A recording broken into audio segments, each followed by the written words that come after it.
Boa tarde, sejam todos muito bem-vindos ao podcast da Fono Carol. Hoje com a nossa convidada especial, a doutora Josemara da Rosa, ela que é especialista em neuropsicopedagogia em transtornos do neurodesenvolvimento, mentora de profissionais com uma vasta experiência tanto no campo clínico quanto educacional.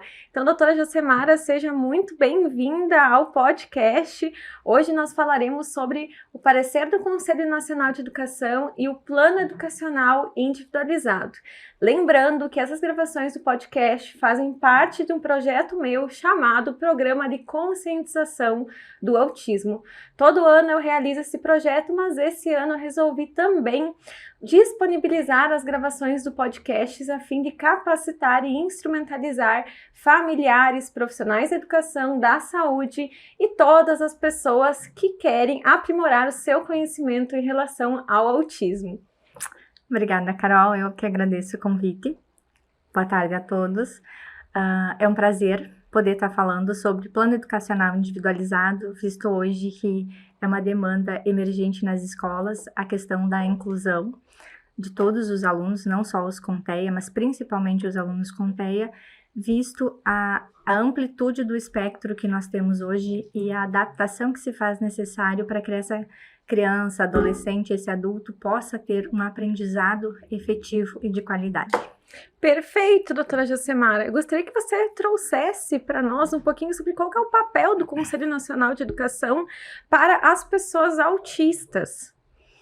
O Conselho Nacional de Educação, ele tem um papel muito importante na educação como um todo, mas principalmente também na educação especial. O Conselho Nacional de Educação, ele tem a função de normatizar todas as políticas educacionais que hoje nós temos, aquelas que não são leis, né? Quando é uma lei, ela já vem aprovada.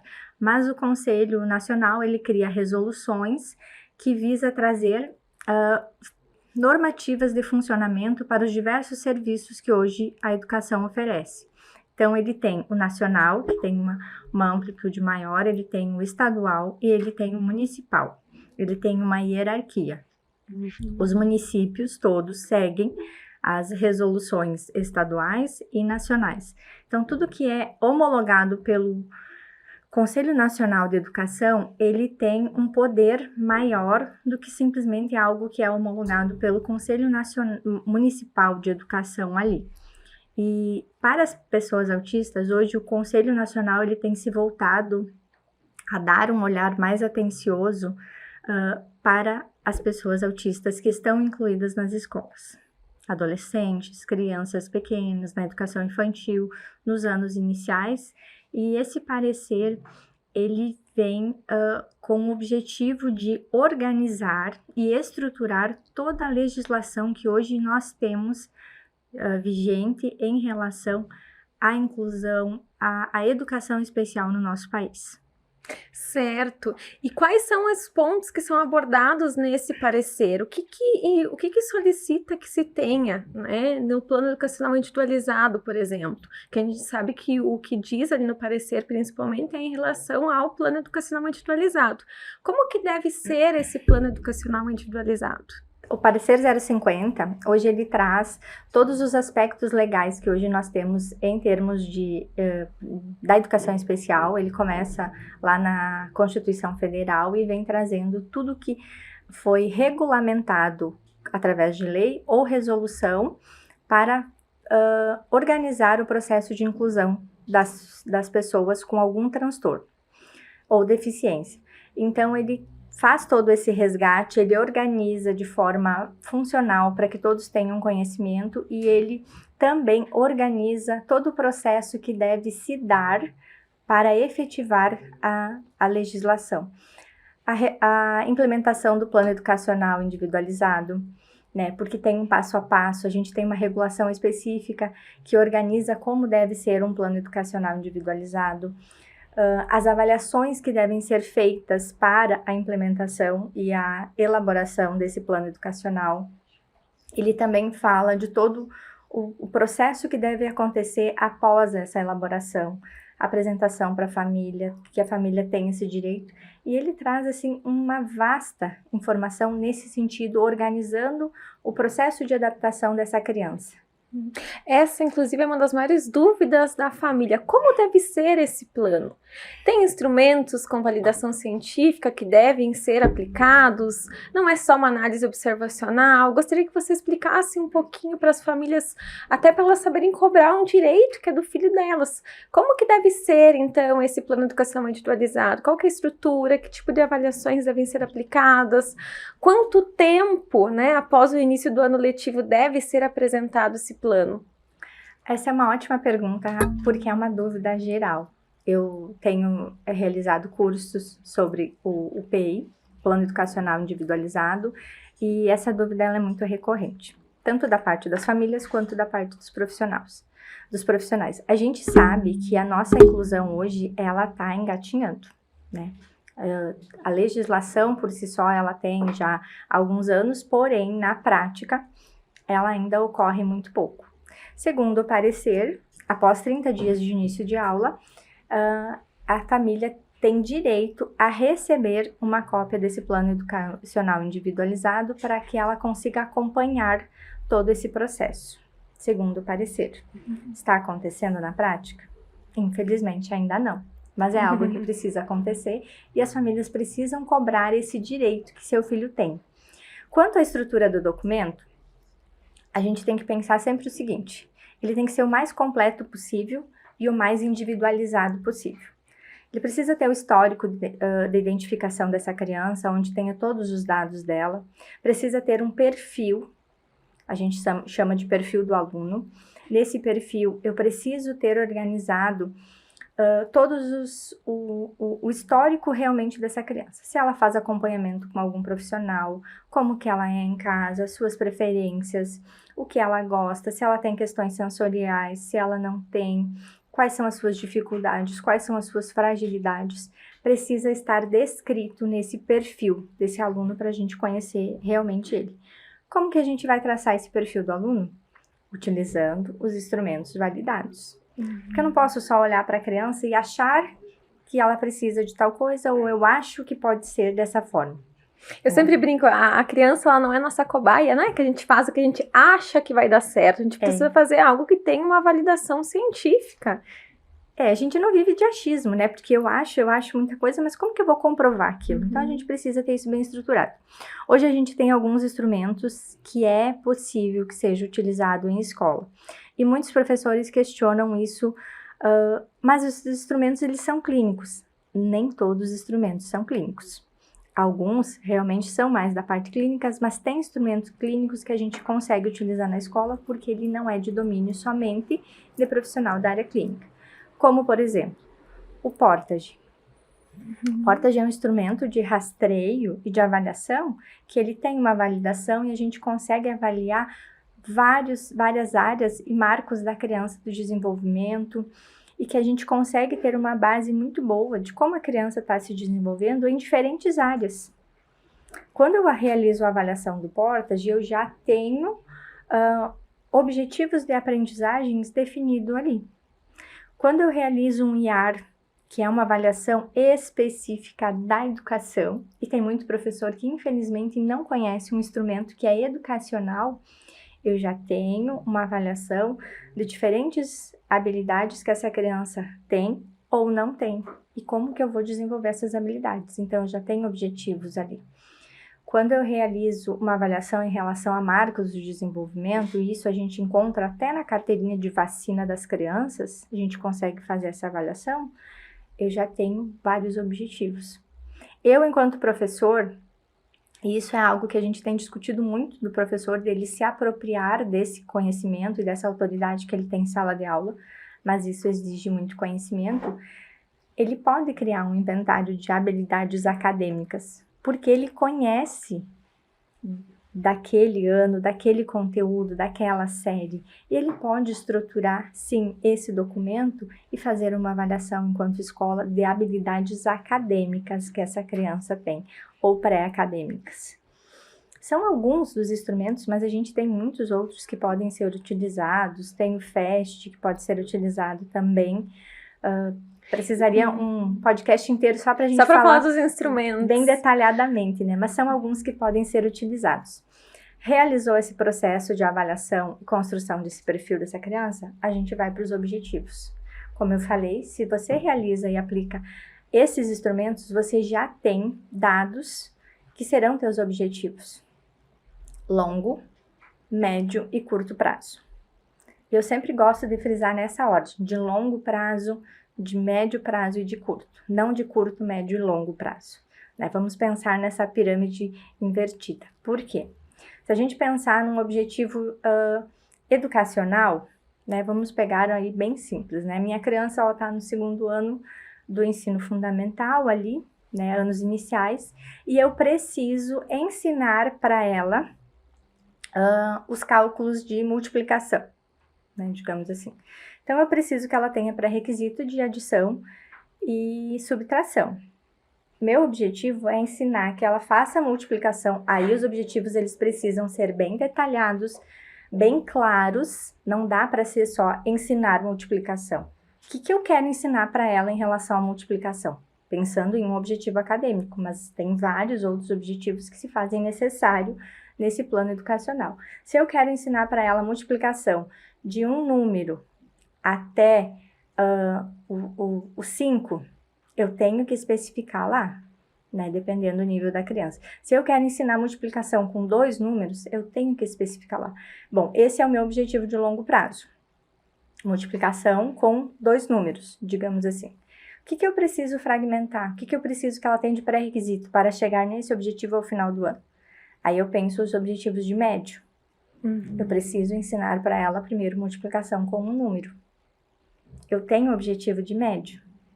Como que eu fragmento esse objetivo de médio prazo para o de curto? O que ela precisa aprender primeiro nessa multiplicação de um número? E essa é uma das maiores dificuldades, né, Josemara, das pessoas conseguirem ter essa linha de raciocínio do que é o objetivo de curto, médio e longo prazo. Que, de fato, explanar, vou ensinar a multiplicação, fica muito vago para a pessoa que for fazer a leitura, por exemplo, desse plano. Realmente precisa estar especificado de uma maneira que vai ficar nítido para quem está fazendo a leitura de qual realmente é o objetivo. E não colocar também objetivos que são inalcançáveis, porque isso acaba frustrando não só o aluno, como a família e as demais pessoas envolvidas nesse processo. Eu sempre digo que o objetivo ele precisa ser muito realista. Ele precisa ser aquilo que realmente eu vou conseguir realizar com a criança. Ele precisa falar da minha realidade que eu tenho na escola. E a gente está falando de um universo muito plural na educação. De diferentes realidades de uma escola pública, de uma escola privada, das diferentes realidades que os municípios têm. Então, a gente sempre precisa pensar. Mas, Carol, olha só como é hábito da gente pensar. Curto, médio e longo prazo. Né? Então, quando você traz a logística de pensar o médio, o longo, médio e curto prazo, muda o olhar. Fica muito mais fácil, porque às vezes as pessoas começam a pensar de curto prazo, o que eu quero agora? E não consegue dar uma sequência para isso, uma linearidade de construção de objetivo e que realmente vai se tornar mais fácil. Eu sempre brinco assim, faço uma analogia, que os objetivos, eles são uma escadinha. O meu de longo prazo, ele é o topo da escada.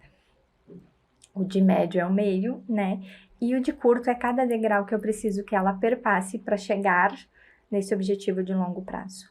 Então, se eu não consigo pensar o meu objetivo de longo prazo, eu não consigo pensar os de curto prazo.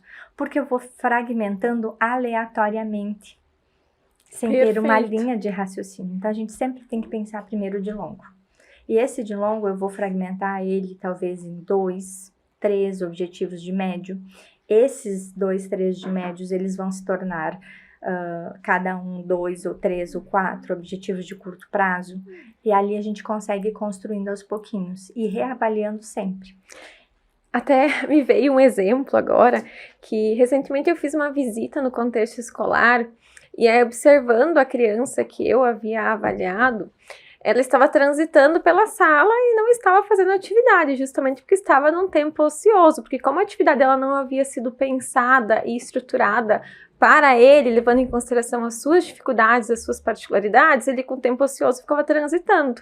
Aí eu fiquei observando qual que era a atividade e qual que era o objetivo. Era uma atividade com objetivo de motricidade fina. Então os colegas eles pegavam um cordão e estavam passando ao redor de um coração. Só que essa minha criança, ela tem extrema dificuldade na motricidade fina. ela não tem força nem de pegar o cordão. Como que ela ia fazer esse movimento? Se ela não consegue, se ela não estava tendo esse suporte, se não estava estruturado de uma maneira que ela poderia cumprir com o objetivo, que é a motricidade fina, obviamente ela ia transitar pela sala. Então é essa linha de raciocínio que os profissionais têm que ter, principalmente nesse campo educacional. E é aí que a gente vê a importância desse plano educacional individualizado. Porque esse plano vai dar um norte do que você vai precisar seguir com aquela criança. Porque se eu tenho bem claro o meu objetivo, eu tenho bem claro a metodologia que eu vou precisar utilizar com ele para aquele objetivo. E nem sempre a metodologia que eu vou utilizar com ele é a mesma que eu vou utilizar com os demais. Aí vem a questão da adaptação da metodologia, do recurso que eu vou utilizar para desenvolver aquele objetivo e de como que eu vou avaliar se ele conseguiu ou não. Nesse caso, dessa criança que está transitando, ela não tem um suporte adequado, né? Porque ela deveria estar com um auxiliar ali para dar esse suporte para ele. Um auxiliar que seja especializado, né? Porque o que a gente observa às vezes é que tem um monitor na sala, mas não é um monitor especializado, não é um monitor que tem informações para estar ali juntamente do nosso aluno que necessita desse suporte. Hoje, infelizmente, o que a gente mais tem são profissionais em sala de aula para fazer esse suporte sem ter nenhuma formação e conhecimento. Essa é uma realidade hoje que nós temos, né, em todos os lugares, na grande maioria. Eu sempre digo assim que 90% dos nossos auxiliares, eles não têm conhecimento suficiente para dar o suporte adequado. A não ser que eles estejam recebendo instrução e formação, né? Isso é 5% que acontece. O que mais nós temos hoje são monitores que têm formação de nível médio, alguns que iniciaram uma graduação nível superior, porém, pouco conhecimento em relação à análise do comportamento, pouco conhecimento de desenvolvimento, pouco conhecimento em relação a suporte, como dar ajuda, o quanto de ajuda eu tenho que dar, se eu dou uma ajuda total, se eu dou uma ajuda parcial, se a minha ajuda ela é verbal, se ela é gestual.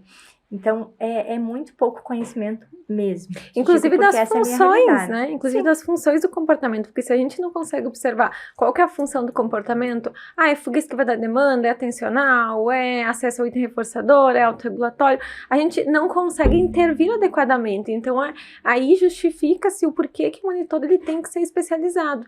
E eu sempre falo, Josemara, que a questão não é nós não estamos satisfeitos com a pessoa que está lá realizando o trabalho. Eu sempre falo, não tenho nada contra a pessoa que está lá, mas a gente precisa entender que a pessoa que vai executar esse papel, ela precisa ser especializada, ela precisa aprender, ela precisa executar muito bem a função dela, até para o aluno não sair prejudicado, porque o impacto não é só agora, é no futuro. É uma vida toda. E isso, infelizmente, é uma falha que nós temos na Lei Berenice Piano, porque ela prevê um profissional especializado, mas ela não especifica a especialização, ela não especifica quem deve ser esse profissional, né? E ela deixa brecha para qualquer pessoa fazer essa função. Especializado. O que eu tenho orientado muito às famílias? Solicita de forma... por escrito, de forma documentada, isso mesmo, de forma documental, a formação desse monitor. Se a lei prevê um profissional especializado, qual é a especialização que ele tem? A partir do momento que as famílias se empoderarem deste poder, fazer essa solicitação e cobrar de acordo, os municípios vão ter que se adequar. Por isso que estamos aqui hoje, justamente para instrumentalizar vocês, famílias, para que vocês busquem pelo direito que é do filho de vocês. Não basta mandar uma mensagem para a escola e dizer, olha, o PEI está pronto. Não, faz uma solicitação por escrito, documenta, protocola na escola, dizendo que você quer ter acesso a esse documento do PEI. Aprende sobre o que deve ter, estuda sobre esse documento para você conseguir olhar para ele. Você conhece teu filho, você vai saber o que ali não condiz com a realidade, o que não vai ser possível ser alcançado, e questionem isso para os profissionais, questionem isso na escola, dialoguem com os professores. Eu sempre bato muito na tecla de que a gente precisa conversar mais e diminuir um pouco as barreiras que a gente tem. Então, quando a gente conversa, a gente consegue organizar melhor os processos de inclusão. Isso serve para professores, para pais e para profissionais.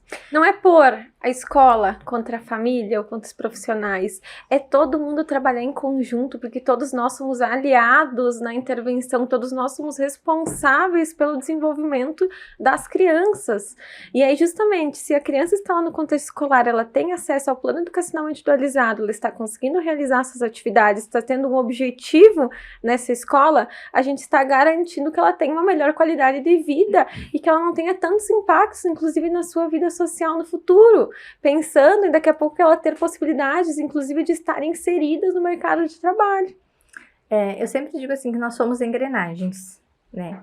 O processo de intervenção da criança ele é composto por 3 engrenagens que ela precisa girar no mesmo sentido com objetivos comuns para que a gente consiga avançar para frente. Parte clínica, parte escolar e a parte domiciliar. Quando a gente consegue alinhar esses 3 contextos nos objetivos que realmente são necessários para aquela criança, individualmente, de forma funcional, e que vai trazer ganhos em todas as áreas para ela, a gente tem evolução, e muito rápida. Tem crianças que eu atendo que hoje a gente já retirou o suporte da sala de aula. A gente já fez esse processo em menos de 2 anos, com uma orientação adequada, todas as organizações adequadas no processo escolar e no ambiente familiar. A gente já conseguiu retirar 90% do suporte que se fazia necessário para ela, e ela está muito bem, de uma forma independente, com um aprendizado maravilhoso.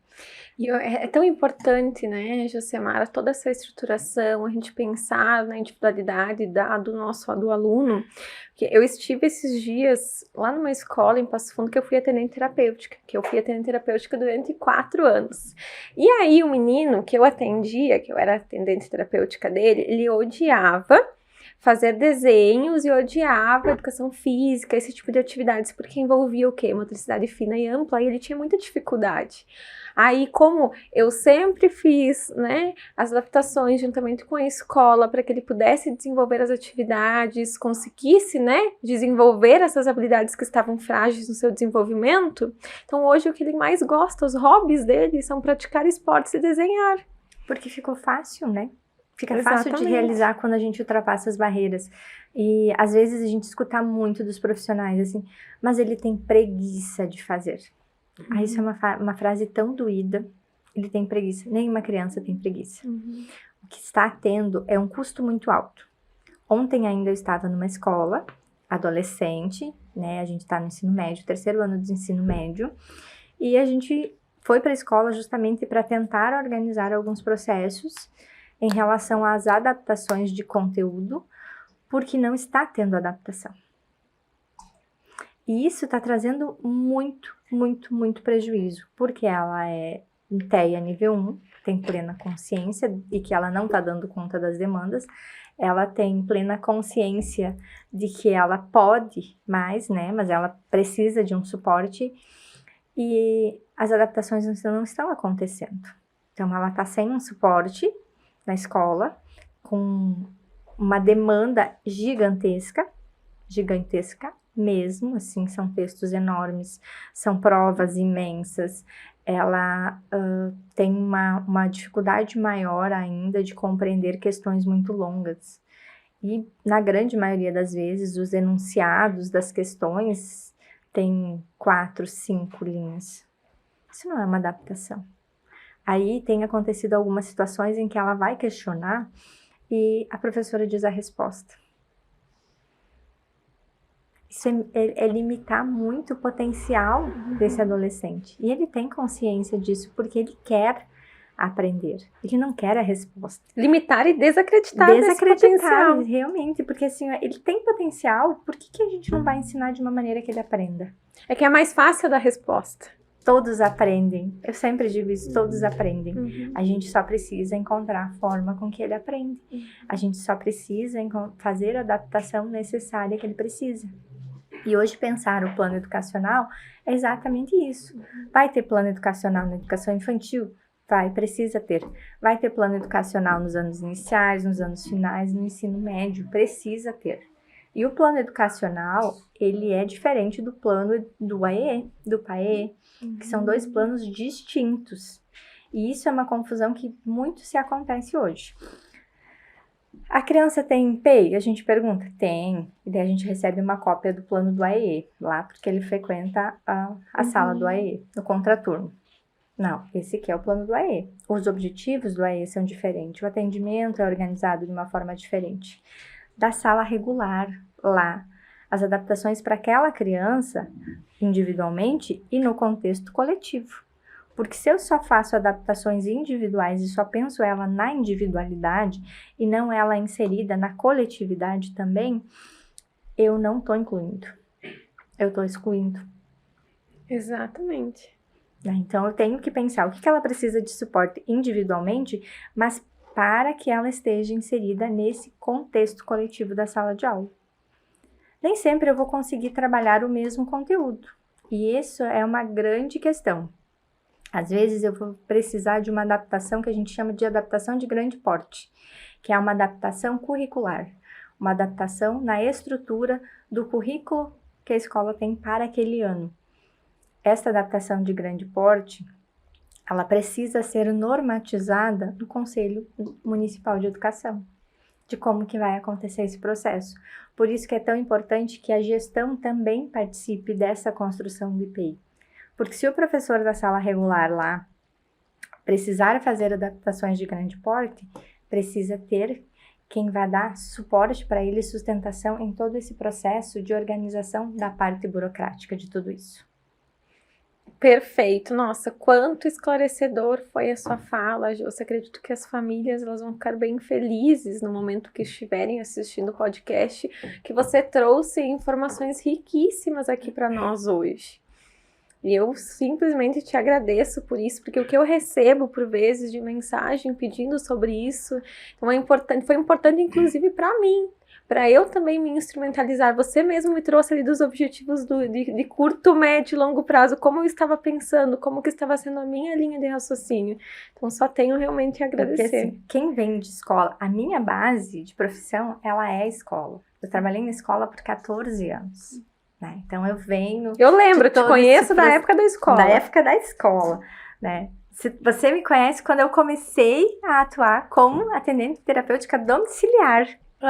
Lá na casa, no chão, aonde tudo começou. E eu acho que eu sempre digo assim, que é o melhor lugar que a gente tem para começar, porque a gente aprende teoria e prática, teoria e prática, teoria e prática de uma forma muito efetiva, né? Porque senão a gente só tem a teoria e quando a gente coloca em prática e com uma supervisão e uma orientação muito direcionada. E hoje você é mentora de outros profissionais justamente porque você já esteve ali no chão, você já esteve ali, é uma escadinha, né? A gente não tem como começar, ninguém começa lá em cima, a gente começa de baixo, né, Josi? Faz parte do primeiro processo. A gente precisa sentar para aprender, né? Exatamente. A gente senta para aprender para depois poder ensinar, então... E ainda assim, hoje a gente ainda senta para aprender.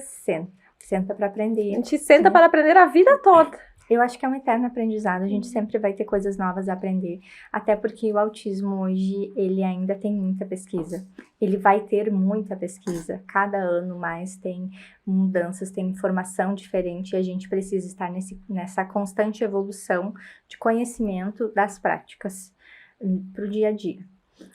Às vezes as pessoas me perguntam se eu vou parar de atender, eu sempre digo que não, né? Talvez com uma agenda não tão cheia, né, porque tenho diminuído ela com o passar do tempo, mas eu gosto de estudar e colocar aquilo em prática. Então, tudo que eu estudo, quanto mais eu estudo, eu coloco em prática com as famílias que eu atendo e a gente vai organizando e ver todo o processo de evolução que eles têm me dá muito mais certeza de que não, se eu orientar os profissionais nesse sentido, vai dar certo. Por quê? Porque hoje a gente tem uma carência muito grande de profissional, né, Carol? Temos uma carência gigantesca de profissionais e aí, Josi, eu também recebo muitas perguntas sobre isso, porque recentemente, né, eu deixei de atuar em campo clínico, porque eu sempre tive ali a clínica, né, aqui em Juí, outra clínica em outra cidade, e aí fiz uma transição de carreira, e as pessoas me perguntam, mas Carol, você não realiza mais atendimentos? Eu falo, realizo, tanto avaliações, né, de forma online, quando as famílias me chamam, eu faço algumas avaliações presenciais em algumas cidades e estou envolvida em projetos sociais. Só que divulgo sobre os projetos sociais?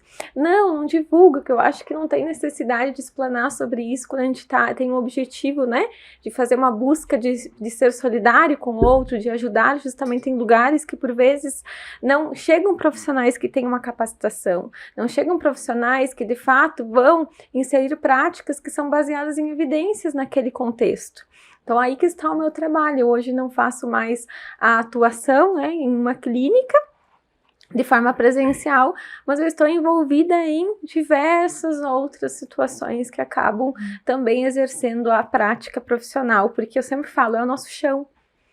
Então, a gente começou dali e a gente vai findar, né, os nossos dias com essa base. Então, é importante que a gente consiga manter esse atendimento, colocar tudo que a gente aprende na teoria depois na prática, principalmente porque hoje a gente faz treinamento de outros profissionais.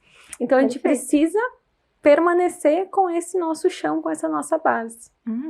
Hoje, quando eu tenho algumas turmas do Simplificando PEI, né, que é o curso específico de elaboração do plano educacional individualizado, e, enfim, mais algumas outras questões, todo mundo me pergunta, Josi, mas por que trabalhar com profissionais? Isso porque a gente tem muito profissional em formação, muitos profissionais que fizeram a neuropsicopedagogia, a psicopedagogia, que são os que mais me procuram. E por onde eu começo? Eu fiz a especialização achando que eu ia conseguir atuar. As primeiras especializações, eu sempre digo assim, que ela é uma vírgula em todo o processo de formação que a gente tem. Então, precisa realmente alguém que direcione, que diga próximo passo, que organize o que você precisa fazer, quais os cursos que você precisa fazer. Porque hoje a gente tem uma infinidade. O que realmente é o que você precisa e o que realmente é algo que você pode deixar para depois. Como que você vai fazer esse curso, como que você vai organizar os teus atendimentos, como que tu vai preparar a tua sessão, como que tu vai organizar o teu plano de intervenção para aquela criança, o clínico. Né? Como que você vai estruturar desde o ambiente para receber toda a estruturação. Criança. E a clínica que eu tenho, em Três Passos, ela é numa casa. E eu sempre quis isso, uma casa, porque eu queria as intervenções de forma mais natural. Então, demorou um pouquinho até que se organizou. Hoje eu olho assim para casa, ver o quanto as crianças se sentem à vontade, o quanto as famílias se sentem à vontade no espaço e que a gente pode realizar sessões, tanto lá na parte de baixo que tem o pomar, quanto na parte de cima que tem os canteiros, quanto na parte dos fundos que tem a piscina. Que eles chegam, eles estão em casa. O ambiente é muito mais acolhedor. Né, e muito mais natural. Então, a gente tem uma cozinha que a gente pode ir para a cozinha, a gente tem tudo que uma casa tem. Realmente. Então, fica muito mais fácil de você pensar em trabalhar as habilidades de vida diária, de você pensar em trabalhar as questões sensoriais com estímulos bem naturais para essa criança de uma forma muito mais tranquila. E não ficar só inserido ali dentro da sala, dentro daquele campo terapêutico, porque o campo terapêutico ele pode ser lá na piscina, o campo terapêutico ele pode ser, né, na hortinha, no mar, como você falou, em outros ambientes também. Em outros ambientes. E o que eu tenho muito orientado os profissionais que hoje eu presto consultoria, Carol, a questão de você fazer a orientação parental para essa família, a questão de você fazer orientação escolar. Todas as crianças que eu atendo, esses atendimentos, eles compõem o processo de intervenção dessa criança. Eu tenho o atendimento da criança, o atendimento da família e o atendimento da escola. Por isso que eu tô sempre muito em movimento. Minha agenda é bem reduzida, porém ela tem um volume grande de atendimento, porque tem esses momentos. Então, tem atendimentos que eles são domiciliares, porque eu vou na casa dessa criança, eu sento, eu olho, eu observo, eu interajo, eu conheço a realidade dela do dia a dia, faço toda a orientação do que a gente precisa ajustar lá, para que se torne uma casa terapêutica. para que seja muito natural todo esse processo de estimulação que ela tem. Pelo menos a cada 15 dias ou toda semana eu vou na escola.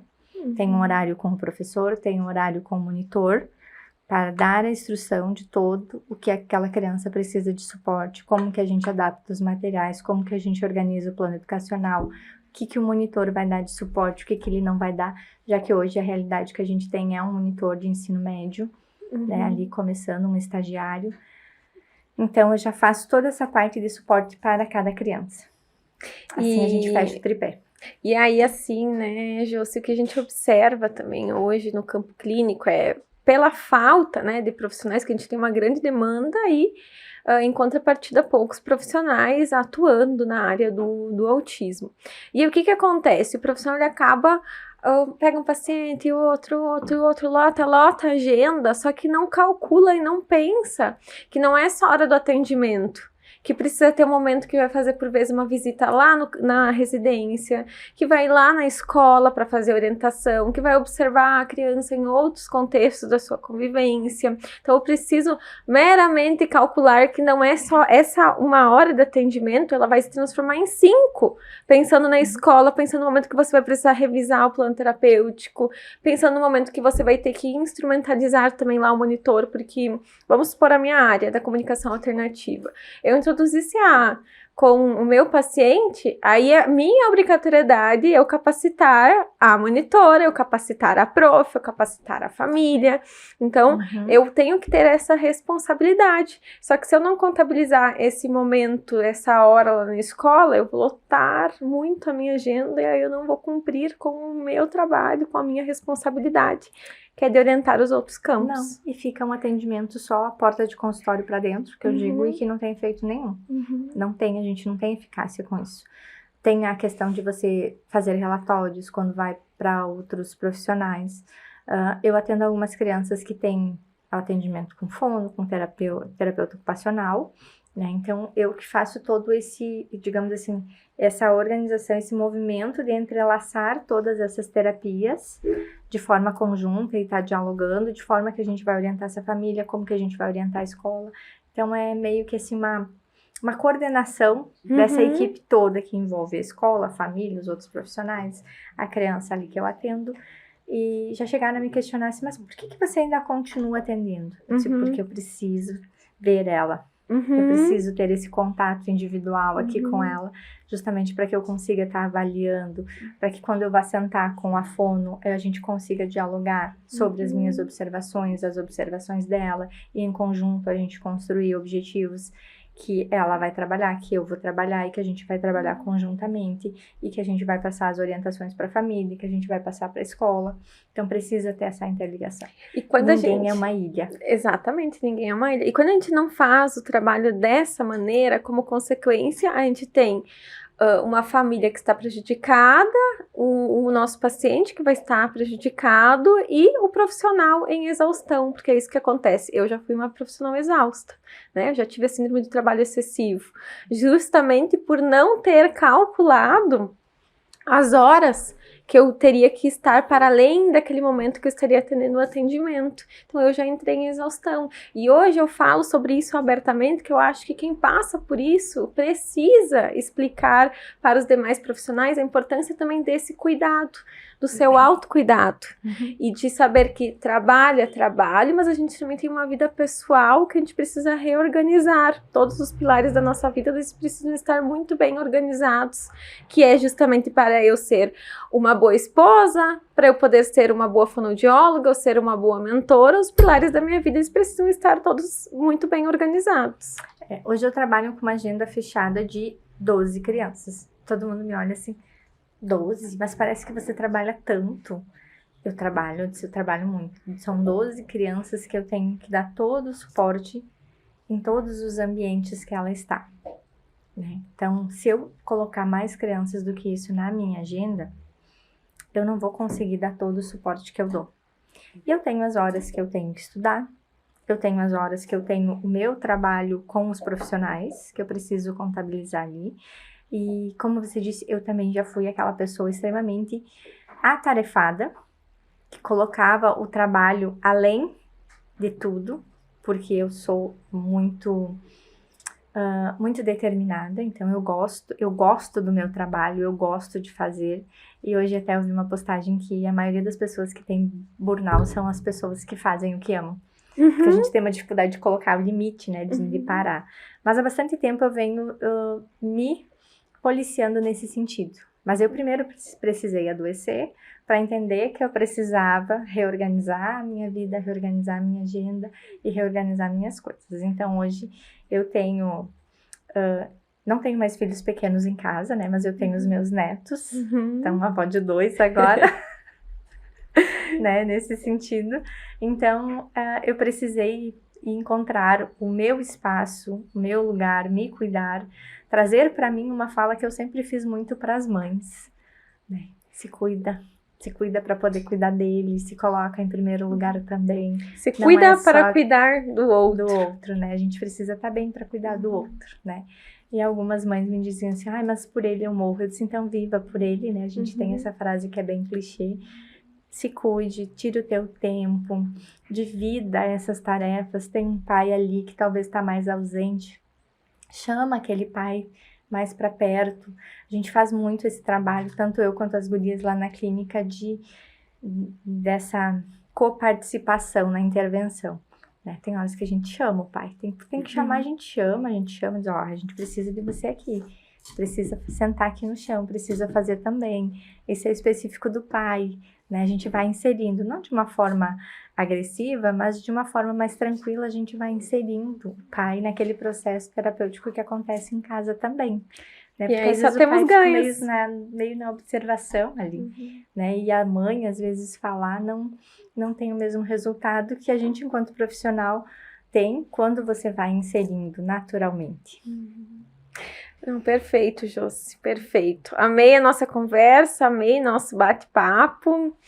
Gostaria, então, novamente de estar agradecendo a sua participação aqui comigo hoje e com certeza em outros momentos teremos que falar de outros assuntos, né? A gente viu a importância de a gente falar também da saúde mental, do autocuidado, não só nosso enquanto profissionais, mas também dos familiares, né? Das pessoas que estão ali no contato, na convivência, que acaba tendo todo um sofrimento, por vezes, por trás disso, né? Porque o autocuidado da mãe, o autocuidado do pai vai ficando em segundo, terceiro, né? Em quarto lugar. Então, muito obrigada. Fiquei muito feliz aqui com a sua participação. Eu que agradeço, Carol. E um último recado para as famílias. É muito importante a questão da organização desse plano educacional dos filhos de vocês. Hoje a gente já está com mais de 40 dias de aula. Todas essas crianças que estão inclusas, seja ela autista, TDAH ou qualquer outra deficiência, já deveria estar com o plano educacional elaborado, sendo colocado em prática, apresentado para as famílias. Se isso ainda não aconteceu, organize de forma documental, entregue para a escola, protocole, tenha acesso, solicite, não tenha medo de cobrar um direito que é do seu filho e que vai realmente fazer a diferença no processo de inclusão dele na sala de aula. E você aí de casa, se gostou, não esquece de curtir, de compartilhar com quem você acha que deve assistir esse podcast, ativa as notificações para que você não perca os próximos episódios do podcast. Tchau, tchau!